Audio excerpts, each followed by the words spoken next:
Marcos capítulo 11, verso 27, y vamos a leer hasta el capítulo 12, verso 12.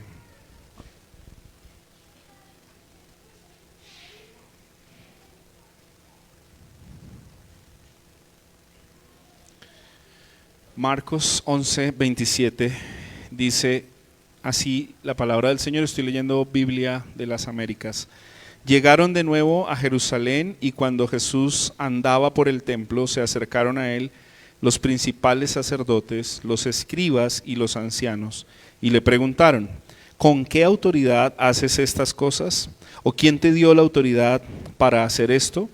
Jesús les respondió: yo también les haré una pregunta, respóndanla, y entonces les diré con qué autoridad hago estas cosas. ¿El bautismo de Juan era del cielo o de los hombres? Respondan. Y ellos discutían entre sí diciendo: si decimos del cielo, él dirá entonces, ¿por qué no le creyeron? Pero si decimos de los hombres, pero temían a la multitud, porque todos consideraban que Juan verdaderamente había sido un profeta.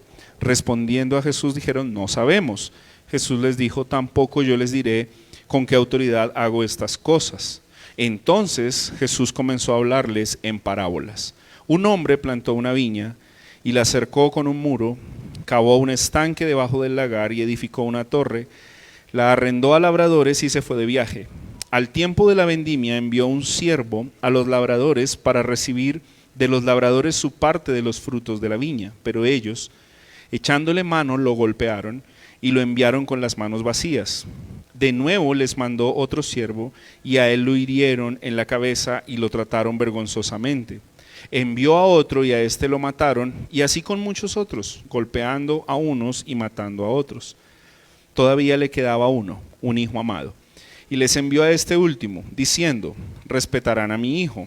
Pero aquellos labradores se dijeron entre sí: este es el heredero, vengan, matémoslo y la heredad será nuestra. Echándole mano lo mataron y lo arrojaron fuera de la viña. ¿Qué hará entonces el dueño de la viña? Vendrá y destruirá a los labradores y dará la viña a otros. ¿Ni aún esta escritura han leído? La piedra que desecharon los constructores, esa en piedra angular se ha convertido. Esto fue hecho de parte del Señor y es maravilloso a nuestros ojos. Y procuraban prender a Jesús, pero temían a la multitud, porque comprendieron que contra ellos había dicho la parábola, y lo dejaron y se fueron. Señor, bendícenos en esta mañana con tu palabra. Ella es viva y eficaz, discierne las intenciones y los pensamientos del corazón. Tú eres nuestro Dios, nosotros tu pueblo, y usas tu palabra para traspasarnos y para vivificarnos. Permite que hoy tu Espíritu obre poderosamente en nuestras vidas y podamos aplicar esto a la obediencia y honrar tu nombre. En Cristo Jesús oramos. Amén. Pueden tomar su lugar, hermanos.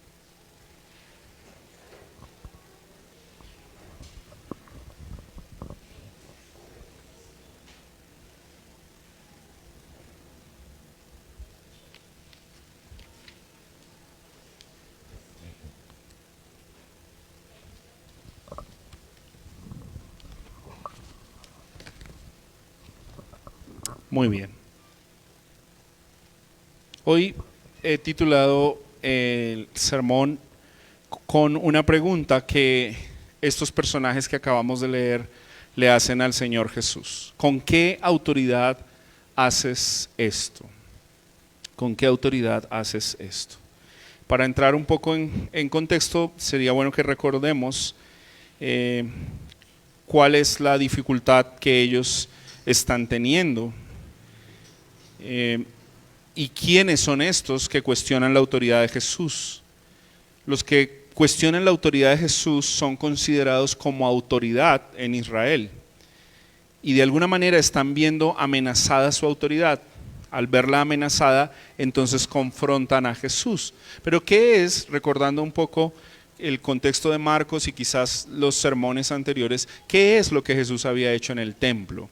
Recordemos eso, está unos pasajes atrás, cuando ellos llegaron a Jerusalén, Jesús y sus discípulos fueron al templo y encontraron que en el templo estaba ocurriendo algo muy particular. Y es que habían hecho de la casa de Dios un lugar de mercado, un lugar de mercadería, un lugar de comercio. Y el tema es que el Señor Jesús se indigna con esto. En otro de los pasajes paralelos dice que ellos entendieron la escritura de que el celo de tu casa me consume, y el Señor actuó con ira santa y derribó las mesas y hizo algo que los puso a ellos en aprieto, y recordó algo, y es que la casa de Dios debería ser recordada y con el específico oficio de ser llamada casa de oración. Entonces ellos están atribulados por esto, tienen a Jesús en la mira y entonces entran en este contexto. ¿Con qué autoridad haces esto? Es la pregunta que ellos están haciendo. ¿Qué es lo que yo quiero, mis hermanos, que podamos ver hoy a través de este pasaje de la Escritura? Y es que veamos en primera instancia por qué estas personas cuestionan la autoridad de Jesús. Eso es lo primero que vamos a abordar. ¿Por qué ellos cuestionan la autoridad de Jesús? Lo segundo que vamos a abordar es lo que Jesús responde. Va a develar o va a mostrar que la autoridad de Él viene del cielo. Y lo tercero que vamos a ver es que toda falsa autoridad será juzgada a su debido tiempo. ¿Ok? Una vez más, vamos a ver el por qué ellos cuestionan la autoridad de Jesús. Número 2, que Jesús demuestra que su autoridad viene del cielo. Y lo tercero es, al final, toda falsa autoridad será juzgada. Estaba pensando y recordando quizás escenas de los últimos años en nuestro país, pero no solo en nuestro país, sino en muchas partes del mundo. Y saben, estamos viviendo una generación que ha recalcado algo que viene ocurriendo desde el mismo inicio de la creación, pero que parece ser que en ciertas épocas de la historia como que se recalca más o se matiza más. Y es que vivimos en una generación que cuestiona toda autoridad. Ahora, es cierto que hay autoridades que han operado mal, han ejecutado mal, y entonces son puestas en tela de juicio. Pero antes de cuestionar la autoridad, que es una realidad cuando una autoridad ejecuta mal, yo quiero que pensemos en el actuar de las generaciones en que estamos viviendo. Hay un desafío constante a cualquier tipo de autoridad. Algo que en otros términos se llama anarquía, y la anarquía es rebelarse contra cualquier tipo de autoridad establecida. Y esa rebeldía que está en el corazón de los hombres está haciéndose latente cada vez más. Entonces vemos actos de rebeldía y de insujeción a la autoridad en los hogares. Es sorprendente ver cómo chicos que se están levantando hoy manipulan a sus padres, y parece ser que la autoridad son los chicos y no los papás. Estamos viendo un desafío a la autoridad para los que tienen la oportunidad de trabajar en el tema de docencia. No es lo mismo la actitud con la que llegan los estudiantes hoy a un salón de clases, a una aula de clases, que con la que llegaban hace 20, 30 o 40 años. Ellos están desafiando la autoridad. Entonces lo vemos en casa, lo vemos en la educación, lo vemos en las universidades, y me parece interesante que lo que llamaríamos centros académicos de estudio para el desarrollo de una nación se han vuelto centros de revolución. Pero, ¿qué pasa con la experiencia que tú y yo hemos tenido cuando un agente de policía en nuestro país nos para, si vamos en auto o en moto? Y la sensación que tenemos es, este me va a robar. Y claro, ellos están desprestigiados como autoridad, pero la respuesta nuestra es anárquica. Y es que no quisiéramos ni siquiera que nos paren, no queremos tener un diálogo con ellos. Bueno, ¿y qué hablar de la iglesia? Estamos viviendo tiempos donde la iglesia se ha propuesto como una institución creativa, innovadora y donde pocas veces se tiene en honra o en estima la autoridad. Esa es nuestra realidad. Y este pasaje va a revelar que ese problema de insujeción es un problema del corazón, es un problema del interior del hombre que se rebela contra Dios y no quiere reconocer la autoridad. Bien, ¿cómo nos aporta este pasaje información a nosotros para atacar todo tipo de insujeción en nuestra propia vida? Y ustedes saben que a mí me gusta insistir en esto, que podamos pensar de este sermón, de este mensaje, cómo aplica para mí, no cómo aplica para el hermano que no vino hoy, cómo aplica para mí este tema de la autoridad. Cómo esta pregunta quizás puede rondar en mi mente acerca de Jesús. ¿Quién es Jesús? ¿Qué hace Jesús y con qué autoridad hace esto? Ahora, este pasaje también nos informa nos pone otra información muy importante, y es que en mi manera de entender, esta porción de Marcos está condensando los 3 cuestionamientos macro del Evangelio de Marcos que me gustaría que los recordemos hoy. ¿Cuáles son?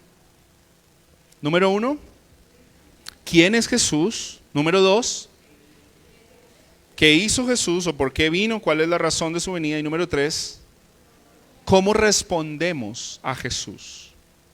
Y este pasaje está mostrando quién es Jesús, y eso se va a revelar desde una pregunta cuestionable, desafiante a Jesús. Va a mostrar qué es lo que ha hecho Jesús en el contexto de Marcos, pero también nos va a mostrar la respuesta de estos personajes al Señor Jesús. ¿Quiénes cuestionan entonces la autoridad de Jesús? Bueno, aquellos que son considerados autoridad. Mire lo que dice el versículo 27.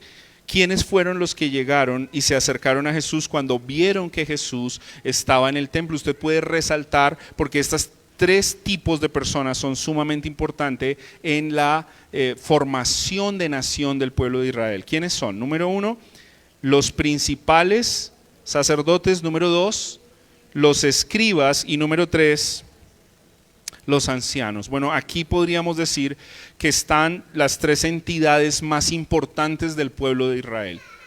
Aquellos no solo que son considerados autoridad a sí mismo, sino que habían sido delegados por Dios para ser autoridad. ¿Quiénes son? Esto lo vamos a ver en toda la institución de Israel desde el Antiguo Testamento. Los sacerdotes representaban la autoridad religiosa del pueblo, que no es mínima en Israel, ocupa un lugar muy importante. Ellos son los encargados del ritualismo, de lo sacrificial, digamos de la entidad religiosa de Israel. Ellos tienen la responsabilidad de llevar esta tarea. Número 2, los escribas. Los escribas empezaron a tener un desarrollo importante después de la cautividad de Israel, y fueron aquellos encargados de interpretar la ley de Dios. Entonces ellos son autoridad en el campo de la interpretación de la ley. Número 3, los ancianos. Los ancianos de Israel eran los jefes de familia, los jefes de familias de los clanes. Y recuerden que los israelitas en sus clanes no son como nosotros, que somos familias pequeñas, reducidas, de 4, 3, 5 personas, sino que los clanes de Israel eran muy grandes. Y quienes los dirigían eran los patriarcas o cabezas de familia, llamados los ancianos. Y era tan importante la actividad de los ancianos que el Antiguo Testamento dice que los ancianos de Israel eran llamados a las puertas de la ciudad, en las murallas, y se sentaban para juzgar la nación. Y las personas venían a traer a ellos los problemas que tenían y a pedir consejo para poder ejecutar bien sus tareas. Entonces tenemos 3 personas o 3 grupos de personas en Israel que representan una autoridad importante. Ellos no son una autoridad inventada, ellos son una autoridad delegada por Dios. El sistema religioso, el sistema interpretativo de la ley y el sistema patriarcal de las familias. Entonces ellos se envalentonan Y ellos ven a Jesús como una amenaza y por eso cuestionan con qué autoridad haces lo que estás haciendo. Si con qué autoridad vuelcas las mesas en el templo, ¿quién te mandó? ¿Quién te dijo eso? Recordemos lo siguiente: autoridad es facultad, poder delegado para hacer algo o para ejercer una acción sobre otros. Eso es autoridad.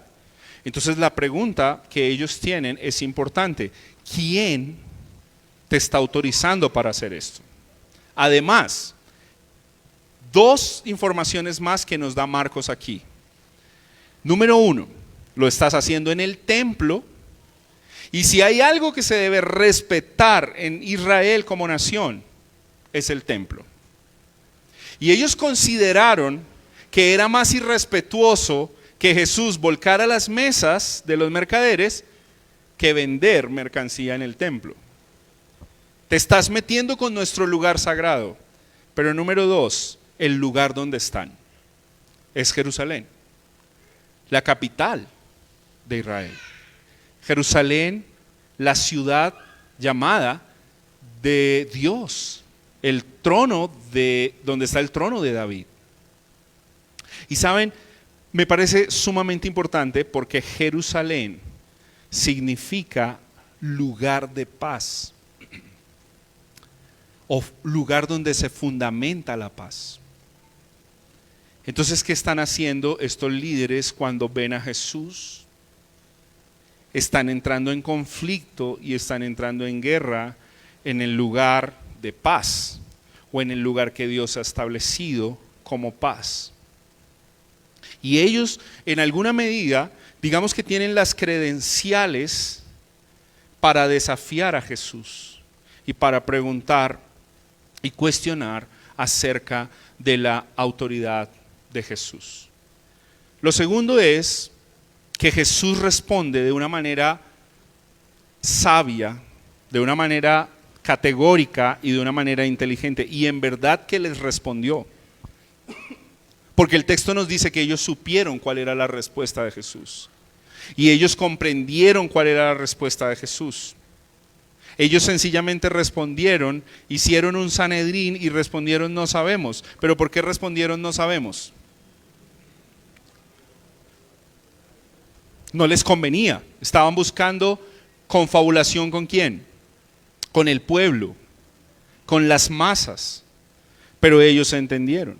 Ahora, me gustaría que veamos esta respuesta del Señor Jesús. ¿Por qué podemos decir categóricamente que la autoridad de Jesús viene del cielo y que el texto lo está respondiendo? Veámoslo por favor.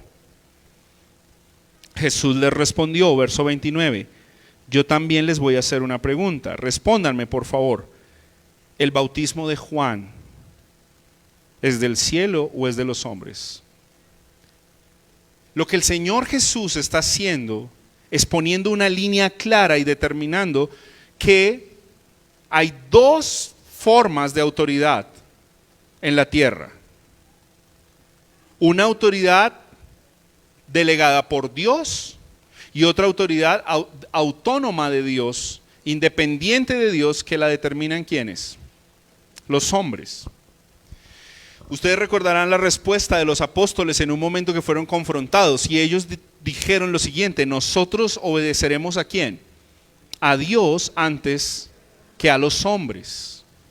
Los hombres han determinado un tipo de autoridad, pero para que alguien pueda tener autoridad tiene que ser delegada. Y por eso va a cobrar suma importancia la parábola para explicar qué fue lo que pasó. Porque ellos tenían que ser mayordomos sobre la casa de Dios, pero ellos se sintieron los dueños de la casa de Dios. Dicho de otra manera, yo sé que esto puede causar cosquillas en vuestras conciencias, pero ellos expropiaron el templo. Hablando de expropiaciones. Y entonces cuando el dueño de la viña llega, ¿qué pasa? Esto no es tuyo. Y a todos los que has mandado, ¿qué hay que hacer? Hay que matarlos. Ahora, ¿por qué la pregunta de Jesús revela ¿de dónde viene su autoridad? Esa es una pregunta importante. ¿Por qué la pregunta de Jesús revela de dónde viene su autoridad? Jesús está diciendo, solo hay dos formas de autoridad. Número uno, la del cielo, divina, celestial, y la humana, terrena, la de los hombres. ¿Saben? Recordemos por favor, ¿cómo empieza el Evangelio de Marcos? El Evangelio de Marcos, capítulo 1, versos 1 y 2, empieza con el precursor del rey. ¿Recuerdan quién es el precursor del rey? Juan Bautista. Juan Bautista es el mensajero que el Señor envió. Y la gente reconocía a Juan Bautista como un verdadero profeta. Lo que quiere decir es que ellos estaban en grandes problemas y Jesús los puso en gran aprieto cuando les hizo esta pregunta. Y develó la maldad de su corazón. Y develó la anarquía que estos tenían. En últimas, Juan murió. Y murió en manos de otra autoridad. ¿Cuál? Herodes. Le cortó la cabeza. Pero la gente reconocía que Juan es el precursor del Mesías. Ahora, ¿qué gente reconocía esto? Bueno, la gente a la cual el Señor abrió su corazón para que entendieran quién es Jesús. Entre esos no están ni los escribas, ni los fariseos, ni los sacerdotes, ni los ancianos. Pero no vamos a generalizar porque sí, la Escritura nos va a mostrar que el Señor a unos de ellos les mostró y les reveló. La pregunta de Jesús entonces va a mostrar y va a descifrar el asunto. Si ustedes avalan a Juan, me tienen que avalar a mí, porque Juan es mi precursor. Pero si ustedes no avalan a Juan y mataron a Juan, tampoco me van a avalar a mí. ¿Y qué van a hacer conmigo? Me van a matar. Jesús es muy sabio. Y su pregunta los desarma totalmente. Yo trataba de irme allá a imaginar ese corrillo en ese momento. Si decimos Juan, si decimos que sí, están jugando un juego de ¿qué? De ajedrez. Y entonces yo creo que ellos tenían que recordar las palabras del Señor Jesús que instantes atrás o días atrás les había dicho. Ustedes ven cómo se portan los gobernantes de este mundo. Entre ustedes no será así. Quiere decir que la pregunta del Señor Jesús va a mostrar que la autoridad del Señor Jesús es del cielo. Si es del cielo, es bendita, es divina. Y saben, pensando en el contexto de Juan, el Señor Jesús dijo: yo no vine a hacer nada por mi propia cuenta. Todo lo que hago, lo hago porque el Padre me ordenó. Yo les puedo dar vida eterna porque tengo esa potestad, pero porque el Padre me ordenó. Yo doy mi vida. No, ustedes no la van a tomar, yo mismo la voy a entregar. Ese es un mandamiento que recibí ¿de quién? Del Padre. Y Jesús todo el tiempo está mostrando, miren esto, que es impresionante y es maravilloso, que Él es autoridad, pero que Él también está bajo autoridad. Es como la Escritura nos muestra que funciona la Trinidad. De manera voluntaria Jesús decide someterse al Padre. Pero Jesús también, como Dios, tiene toda autoridad y toda potestad. Y es lo que está desafiando el corazón de estas personas. Y los está poniendo en aprietos. Ahora, el Señor Jesús hace home run o hace como, ¿han visto peleas de boxeo? Cuando el boxeador es bueno y le pega el primero y el otro queda como turuleto, viene la segunda que es knockout. ¿Y qué hace Jesús para dar knockout a estos líderes? Usa una parábola. ¿Cuál es la parábola? Recuerden que la parábola tiene unos elementos, digamos, la parábola no es alegoría, pero particularmente esta parábola funciona como parábola y como alegoría. ¿Qué quiere decir eso? Funciona como parábola porque está tomando una historia que no es improbable en Israel. Es interesante viendo la cultura del primer siglo que era muy probable que hombres ricos compraran viñedos y pusieran a personas a administrar mientras ellos iban a otros lugares. Y esa es la parábola. Se nos está contando una historia que funciona en la mente de los judíos del primer siglo. Ellos están entendiendo lo que el Señor Jesús les está diciendo. Pero ¿por qué funciona como alegoría? Porque, hermanos, casi que cada elemento de esa parábola tiene un significado. Bueno, vamos a descifrarlo. Y yo creo que usted ya tiene algunos de esos elementos. Pero antes de descifrarlos, quiero invitarlos a leer Isaías capítulo 5. Isaías capítulo 5, verso 1 al 7. Isaías 5, 1 al 7.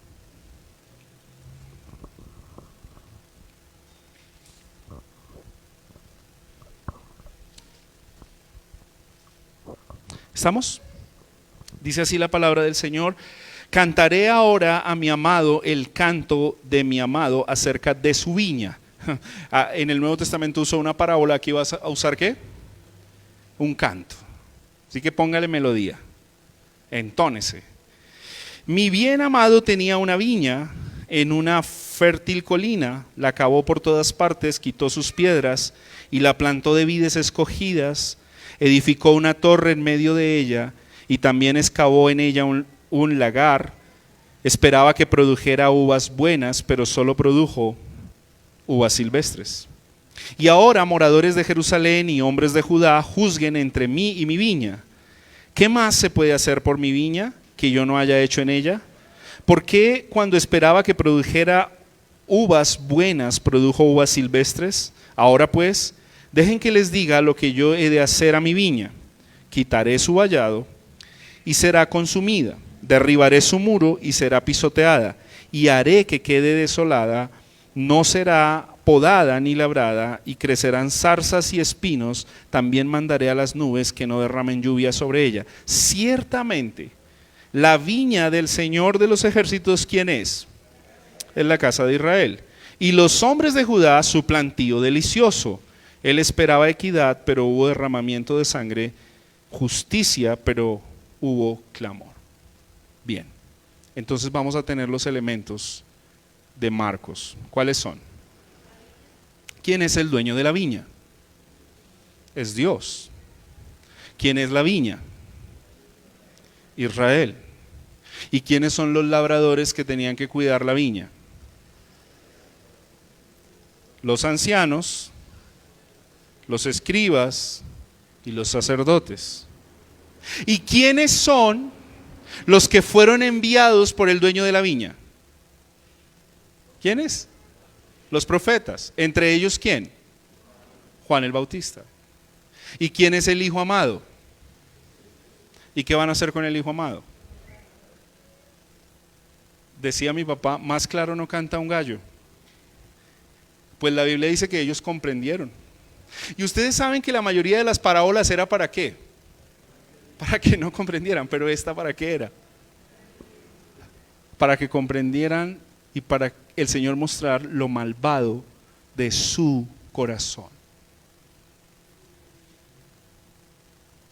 Ahora me parece interesante cómo en el Evangelio de Marcos es usado esto, porque el Hijo amado es el mismo que Juan escuchó cuando bautizó a Jesús. ¿Y qué fue lo que dijo el Padre acerca de Jesús? Este es mi Hijo amado y en él me complazco. Ahora, a ellos se les entregó, a mí me gusta muchísimo lo que la Escritura dice de Moisés, se le puso como administrador de la casa de Dios y este fue fiel en todo lo que tenía que hacer. Pero Jesús no solo es administrador, sino que es el dueño de la casa. Ahora, ¿qué es lo que se espera de un administrador? Se espera de un administrador que sea un mayordomo fiel y que rinda cuentas a su jefe. Ahora, ¿cuál es el problema de estos mayordomos? Ellos rechazan a Jesús, no reconocen que su autoridad viene del cielo, sí lo entienden, pero no lo reconocen. ¿Bien? Lo entienden, pero no lo reconocen. Y ellos se creen dueños de la viña y matan al hijo del dueño. Eso fue lo que hicieron, literalmente lo que hicieron. Hermanos, y para mí es muy conmovedor esto, porque el Evangelio de Lucas dice algo que ocurre con Jerusalén y los administradores de Jerusalén. Y yo quisiera que lo leamos un momento porque creo que ilustra muy bien esto. Lee por favor conmigo Lucas capítulo 13.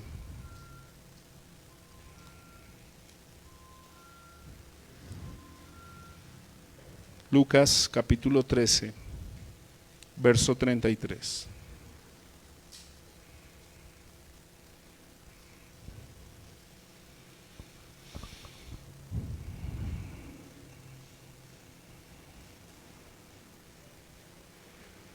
Sin embargo, debo seguir mi camino. Está hablando Jesús. Hoy, mañana y pasado mañana. Porque no puede ser que un profeta muera fuera de Jerusalén. Jerusalén, Jerusalén, la que mata a los profetas y apedrea a los que le son enviados. ¿Cuántas veces quise juntar a tus hijos como la gallina a sus pollitos debajo de sus alas y no quisiste? Hermanos, me impresiona que el Señor Jesús diga que uno de los roles de Jerusalén, fundamento de paz, es darle muerte a sus profetas. Jerusalén, tú que matas a tus profetas. El profeta Jeremías también lo anunció. El profeta Jeremías en el capítulo 2, verso 30 dice: ustedes han dado muerte a sus profetas. Y Nehemías en el posexilio ora diciéndole al Señor: perdónanos porque hemos sido una nación que ha dado muerte a sus profetas. Bueno, al último profeta al que van a dar muerte no es Juan el Bautista, es Jesús, el profeta de profetas, el enviado de enviados. Lo que ellos no contaban, lo que ellos no esperaban, es que el hijo no va a quedar en la tumba. Es que el hijo va ¿a qué? A resucitar. El hijo va a resucitar. Y es donde toma relevancia el Salmo 118. Y entonces Jesús ahora les cita la escritura. Bueno, tres cosas. Este es el knockout perfecto. Primero, una pregunta que los desarticula. Segundo, una parábola que los denuncia. Y tercero, el anclaje en la escritura. Aún no habéis leído lo que dice la escritura. ¿Y sabes cuál es el contexto del Salmo 118? Lo leímos hoy para empezar el culto. El Salmo 118 es un clamor del salmista porque las naciones venían y querían aplastarlo. Y entonces proféticamente el salmista dice: no moriré, sino que ¿qué? Viviré para contar las obras del Señor. Y el Salmo 118 es un llamado a que la casa de Israel y que todo Israel y el liderazgo de Israel proclamen a una sola voz. Es el estribillo del Salmo 118: Señor, tú eres bueno y tu misericordia es para siempre. Y entonces dice que sintiéndose aplastado el rey y el comandante de la nación de Israel, clama al Señor, dice: y en tu autoridad, mire esto porque es importante, en tu autoridad, en tu nombre, destruí las naciones. Es en tu nombre. ¿Qué está revelando el Salmo 118? ¿Quién tiene la autoridad? Es Dios. Y entonces el salmista dice: la piedra, pero es que es sumamente importante esto, hermanos, es revelador, porque el salmista está pensando en Israel. Dios escogió a Israel como piedra preciosa. ¿Y qué hicieron las naciones? La desecharon, pero Dios la convirtió en piedra angular. Ahora Cristo toma este salmo y ¿qué hace? ¿Lo aplica a dónde? A su propia vida. Y dice, la piedra que han desechado ahora es cabeza angular. Ahora me parece interesante porque lo que traduce esto, hermanos, es muy fuerte. La piedra que desecharon, traduce ahí en el original, es que la tuvieron por inútil. O sea, los administradores tomaron la piedra angular y la hicieron inútil a su vida y la desecharon. Pero el apóstol Pedro, hablando de este mismo pasaje, dice, esta piedra se hizo inútil para los administradores de la casa, pero para Dios es preciosa y escogida. Esa es la piedra angular. Y ahora el Señor pone a Cristo como fundamento y edifica no un templo humano que tanto Israel buscaba, que sencillamente el Señor profetizó sobre ese templo, algo que usted recuerda muy bien. ¿Cuál es la profecía sobre ese templo? No va a quedar piedra sobre piedra. Porque ahora el Señor edifica en la piedra angular piedras vivas que somos tú y yo, para construir un templo que se llama la casa de Dios. Y entonces Pedro nos dice algo sumamente importante. Esta piedra es preciosa para los que creen. Pero esta piedra desmenuzará, aplastará a los que no creen. Y entonces conecta con nuestro último punto. Toda falsa autoridad será juzgada. ¿Qué fue lo que hizo entonces el Señor en la parábola y en la viña? ¿Qué es lo que dice? ¿Dónde está la victoria? ¿Y por qué Jesús usa el Salmo 118? Porque el dueño de la viña vendrá y acabará con estos malvados administradores y le entregará la viña a otros. Esta parábola está llena de muchísima información, hermanos, porque esos otros, ¿quiénes son? Esos otros son los gentiles. Y es por lo que tú y yo hoy somos parte del pueblo de Dios. Y saben, es interesante porque en el templo, el lugar que se le había asignado a los gentiles era donde se hacía mercadería.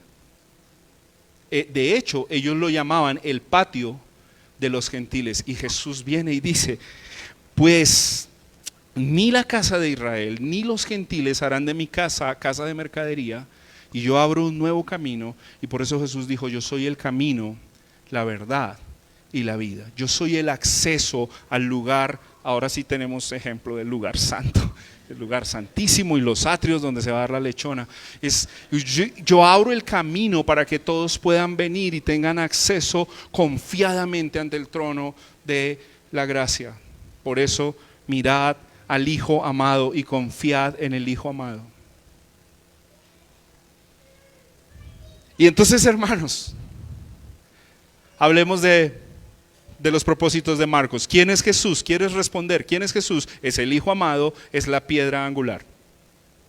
¿Qué hizo Jesús? Les enseñaba sobre la instauración del reino y vino a morir por su pueblo y a restaurar y a redimir a los perdidos. ¿Y cómo respondieron los líderes? Con rechazo, con ira, y dice la Biblia que ellos procuraban ¿qué? Matarle. Y ellos vieron a Jesús como una piedra de tropiezo. Pero aquellos que creen, que han creído y que seguirán creyendo, verán a Jesús como la simiente prometida, como el Hijo que está sentado a la diestra del Padre, como la piedra fundamental sobre la cual se sostiene la iglesia. Lo verán como el único camino, como la verdad y como la vida. Lo verán como la luz y amarán la luz. Ese es Jesús. Hermanos, no hay ángeles intermediarios o mediadores. No hay María, no hay santos, no hay muertos. Solo Jesucristo es suficiente. Solo Jesucristo es mejor y superior. Solo Jesucristo es el verdadero fundamento de la paz. No Jerusalén, un lugar geográfico. Y Él dio su vida para que se termine esa enemistad entre Dios y nosotros. Hermanos, ellos comprendieron la parábola. Esto me impacta mucho, porque relacionaba con Romanos. Conocieron la verdad, pero no quisieron glorificar a Dios. Ellos intelectualmente entendieron todo lo que Jesús les dijo. Entonces eso me lleva a la siguiente conclusión. El problema de la rebeldía, de la anarquía, de la insujeción, no es un problema de ignorancia, es un problema moral, es un problema del corazón, en el cual tú y yo podríamos estar involucrados. Y es probable que algunos de nosotros pensábamos que estábamos al otro lado haciéndole barra a Jesús, pero de pronto hemos estado haciéndole barra a los líderes. Hermanos, la naturaleza humana caída hace todo lo posible por librarse de la soberanía de su Creador. Y eso está demostrado desde Adán y Eva. Hay un concepto que la filosofía manejó y la teología lo explica desde la ética y la conciencia del ser humano, y me gustaría explicarte rápidamente dos términos: autonomía y heteronomía. Autonomía es independencia, no dependo de otro. Heteronomía es dependo de otro. ¿Sabes qué ha proclamado la psicología, el humanismo para la nueva humanidad, para esta humanidad, nuestra generación? Que debemos ser seres autónomos. Y les choca totalmente la heteronomía. Pero lo que la Biblia presenta es que nosotros no somos seres autónomos. La palabra heteronomía es esto, miren, está ahí su raíz. Hetero es otro, nomía o nomos, ley, es sujeto a la ley de otro. En el Evangelio nosotros somos llamados no a ser autónomos, sino a depender de la autoridad de Jesús.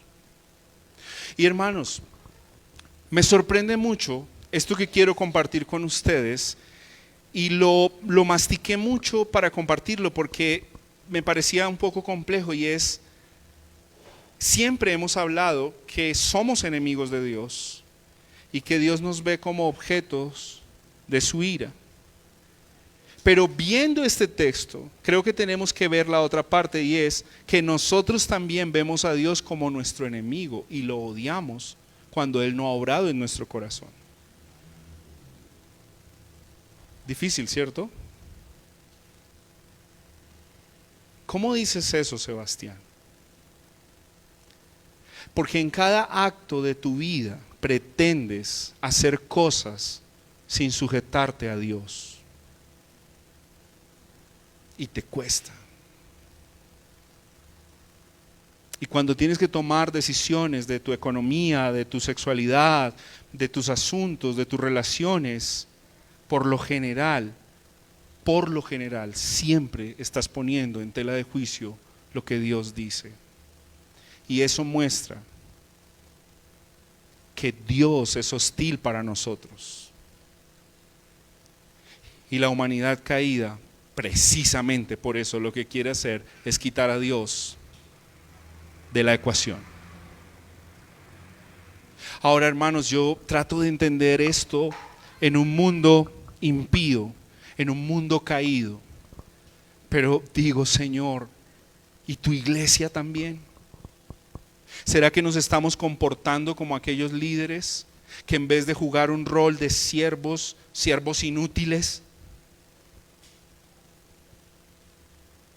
están queriendo apropiarse de la casa, de los sistemas, de las tradiciones, de sus propias decisiones de vida y hogar, y terminamos haciendo cosas que nos parece mejor que lo que Dios ha dicho?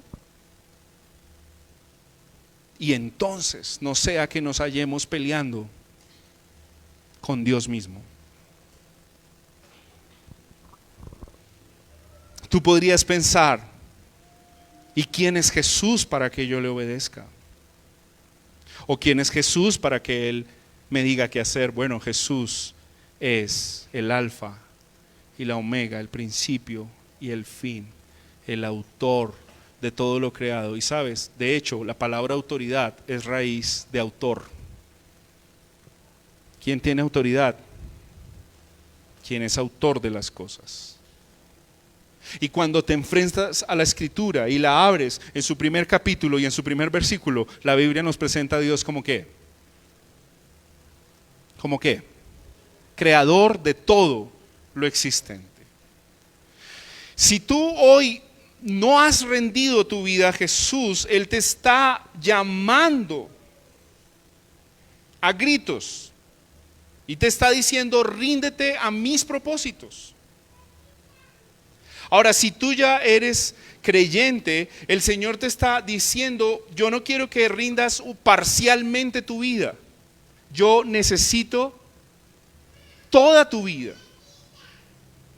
Todas tus emociones, todos tus afectos, todas tus decisiones, todas tus acciones.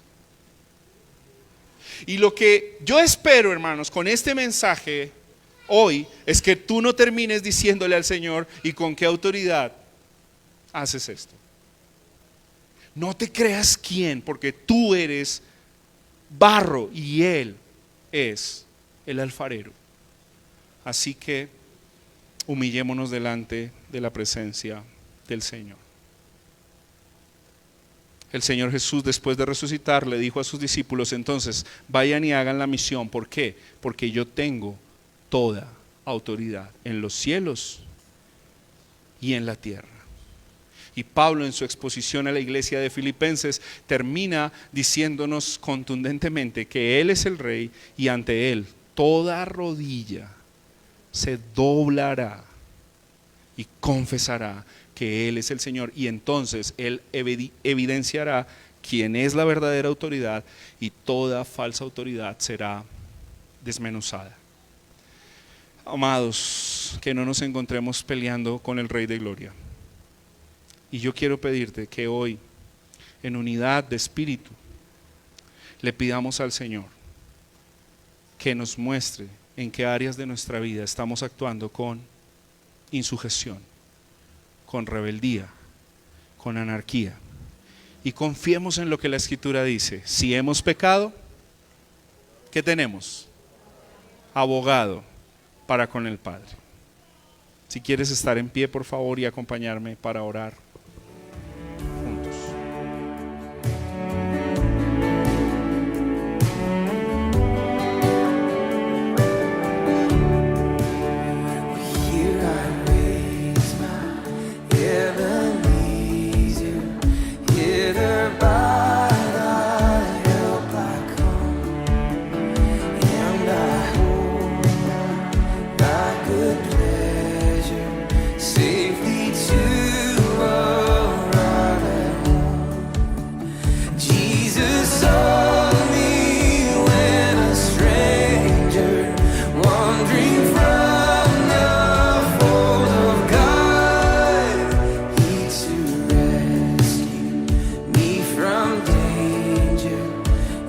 Interpol